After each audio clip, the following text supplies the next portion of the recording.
నీరాజనం వినకుండా అసలు ప్రసంగంలోంచి లేవకూడదని పొరపాటు. అందుకని ఇంత విని స్వామి నీకు దృష్టి దోషము కలగకుండుగాక, మేమింతసేపు నీ గురించి విన్నాం, మా కనురాకు తగిలి నీకేమన్నా బాధ కలుగుతుందేమో తండ్రి, అలా కలగకూడదని నీరాజనం చెప్తాం. ఆ నీరాజనం చెప్పినప్పుడు కూర్చుని కైమోడ్చిన వారిదే భక్తి. అందుకే ఇంట్లో కొడుకు పుడితే దేవతార్చనకి నీరాజనం చేసేవాడు పుట్టాడని సంతోషిస్తారు. నీరాజనం చెప్తుండగా లేచిపోవడం అంటే నీ గురించి మాకేం సంబంధం లేదు లేవయా అని చెప్పుకోవడం. అలాంటి వాళ్లతో ఆయన మాత్రం ఎందుకు పెట్టుకుంటాడు సంబంధం? అంత కఠినంగా మనం లేచిపోగలమా భగవంతుని సన్నిధానం నుంచి? మంగళహారతి విని పెడతారు. అందుకే నీరాజనం అవ్వకుండా లేవకూడదు, నీరాజనం అవ్వకుండా మాత్రం కదలకూడదు. రేపు శనివారం, రేపటి రోజున పద్మావతి శ్రీనివాసుల పరిణయాన్ని విన్నపం చేస్తాను.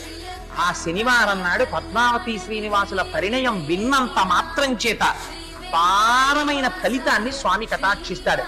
అందుకు సర్వేశ్వరుడు సంతోషిస్తాడు. నా ప్రసాదం కోసం ఎలా కూర్చున్నారా వీళ్ళు అని. ఆ ప్రసాదం లోపల మనస్సుగా మారి అనుగ్రహాన్ని కటాక్షిస్తుంది. అందుకే ప్రసాదాన్ని విడిచిపెట్టి వెళ్ళకూడదు, నీరాజనం వినకుండా లేవకూడదు. మంగళాశాసన పరై మదాచార్య పురోగమై సర్వైశ్చ పూర్వైరాచార్యై సత్కృతాయాస్తు మంగళం.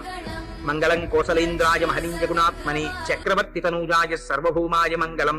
ఉమాకాంతాయ కాంతాయ కామితార్థ ప్రదాయినే శ్రీగిరీశాయ దేవాయ మలినాథాయ మంగళం.